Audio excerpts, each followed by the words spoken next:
Here's a question on baptism. My question: the Jewish ordinance of ritual cleansing in the mikvah appears similar to Christian baptism, or is it? Please compare and contrast the ordinance of Christian baptism with the Jewish custom of ritual cleansing in a mikvah. Was John's baptism more like the mikvah cleansing? Okay, so the first thing to say that we actually ended up preaching a sermon on this when we talked about John the Baptist. So if you didn't see that message, you can go back and watch that message. I think there's about 15 minutes in there on baptism that might be of help. But let me give you a short answer to this question.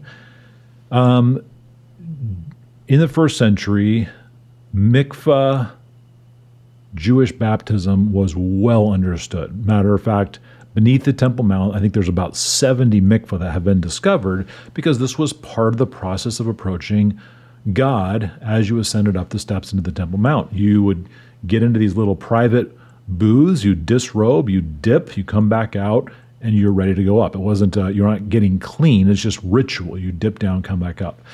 And all that was to symbolize that before you approach God, you've got to be clean. It was symbolic of that. This wasn't regulated in the Old Testament anywhere, but it was just kind of developed as a way in which you approach God. And I think what's happening is John the Baptist is kind of leveraging that well-known religious symbol, and he's leveraging it for his purposes. Remember, what is the message of John the Baptist? Repent, for what? The kingdom of heaven is at hand. In other words, you're used to going up to Jerusalem, and you're used to going up to that Temple Mountain. You're used to approaching God, and you know that before you approach God, you've got to get clean. You've got to clean yourself because you've got to go up to that temple to approach God. Well, guess what? The kingdom of heaven is at hand. Get ready, clean yourself, get ready, because you're not going up to God. God is coming down to you. See, I think that's probably the best explanation that I've heard of what's going on in John's baptism. He's just leveraging a well-known cultural religious symbol for the purpose of what he's trying to do. Now, when it comes to Jesus, Jesus is actually changing the meaning entirely again. Okay, so John's baptism and Jesus' baptism are not related. In the same way that Jesus kind of took this Passover symbol and said, hey, you guys have been celebrating Passover all these years, remembering the Passover lamb, remembering God's provision. Well, guess what? I am the Passover lamb. I am the one to whom this has all been pointing. And Jesus kind of infuses into that well-known symbol its intended meaning, its prophetic meaning.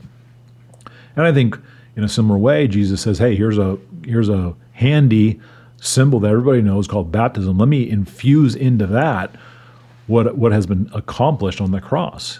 Because I am now one with Christ, because I'm united with Christ in his life, here I am, and then in his death, I'm buried with him in death, and I'm raised up in new life, right? So Jesus has given us new meaning associated with that symbol.